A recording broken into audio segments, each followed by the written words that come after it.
Once, when I was in kindergarten, I got booted out of class for telling the new girl, Abigail, that she smelled bad. I remember it vividly, a bloody, burny, boozy smell that hit me the moment she came in. Abigail burst into tears, and I got a stern lecture on telling lies. But it wasn't a lie. My little nose had leapt forward 10 years into the future, where a teenage Abigail would drunkenly plough her parents' Mitsubishi straight into the front of an oncoming bus. When we met again in middle school, I smelt it a second time, along with the song she'd be playing on the radio. 5 seconds of a generic disco beat, the last thing she'd hear. I know it's bad to say, but there's something sacred about it. There's nothing more personal than someone's last moments of life. I try not to take it for granted. It's hard sometimes, though, especially once I got older and better at it. Along with smells came sounds, sights, and even feelings, though the last one was rare. In this day and age, most people go to their death with pastel colours and blinking machines and a faint whiff of hand sanitizer, their brains too fizzled to know what's about to happen. There are expectations.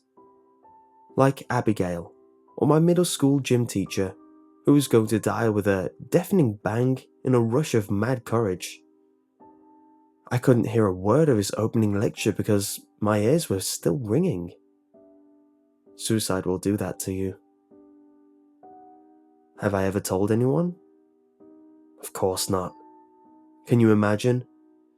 Even if they did believe me, which I doubt, it wouldn't be long before curiosity got the better of them. They'd want to know what I saw in them, which is fine for the heart attacks and the quietly in their sleeps. But what do you say to a murder? And no, you can't change it. Don't ask me because I already tried. And you can't beat the system. You just can't. I already lost someone to that. Her name was Phoebe, and she was in my history class at community college. It was a pretty small place, and I knew most of the other kids there, except for her. We weren't on speaking terms because every time she came within a few feet of me, I got the urge to vomit. It was motion sickness, but also something worse. Fear. Hers was the worst fear I'd ever felt in another human being. I could hardly stand to be in the same room as her. I managed to avoid her for a couple of months, until one day, when she arrived late to class. She apologized and looked around, before striding to the back of the room and sitting beside me. There was nothing I could do. I felt it all. The nausea, the terror, and a vision too, of me, stuck fast in my seat as I hurtled headlong, flaming out of the sky, the ocean rushing up towards me, screaming, then smack. Nothing. When I came to, she was glaring at me. "What the hell is your problem?" she whispered. "What?" I asked, the queasiness subsiding. If you don't like me, then just say so, asshole. Quit pretending to be ill all the time." "Huh?" I sat up, trying to get a better look at her. We'd never been this close before. She was pretty. I hadn't thought about how I must look to her, running away, retching every time she got close. "I swear, it's not on purpose," I said. "I'm sick a lot. It isn't you." "Sure," she said, looking back towards the front of the class. "Honestly," I said, let me make it up to you." She raised her eyebrows. Seriously? And that was the start of it. Within a month, we were official. It was the happiest time of my life. The sickness didn't go away, but it subsided after a couple minutes, and she stopped taking it personally after a while. Dashing to the bathroom became part of the routine on dates. We did everything together. All the dumb couple things, movies, dinners, walks. It was my first serious relationship.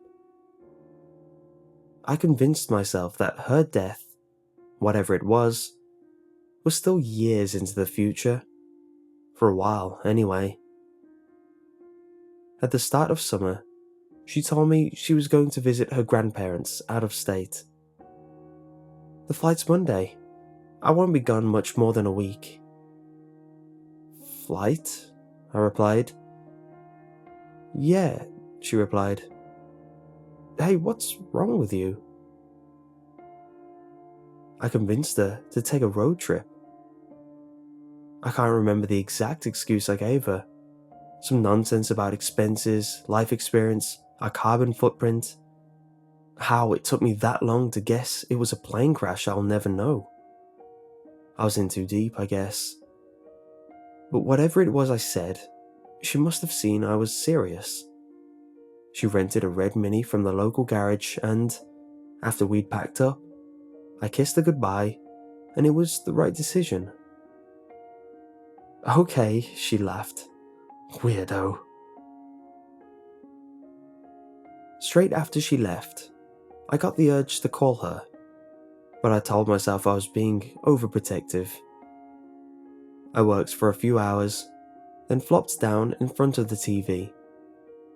I watched bad reality shows until I got bored, then flicked to the local news station just in time to see the breaking story of a 12-car pileup on a suspended bridge when a truck driver, dozing at the wheel, had strayed out of his lane, clipping the corner of a passenger car which swerved into another, triggering a chain of collisions which ended tragically when, some viewers may find this footage disturbing, a red Mini was forced over the side, plummeting into the ocean below.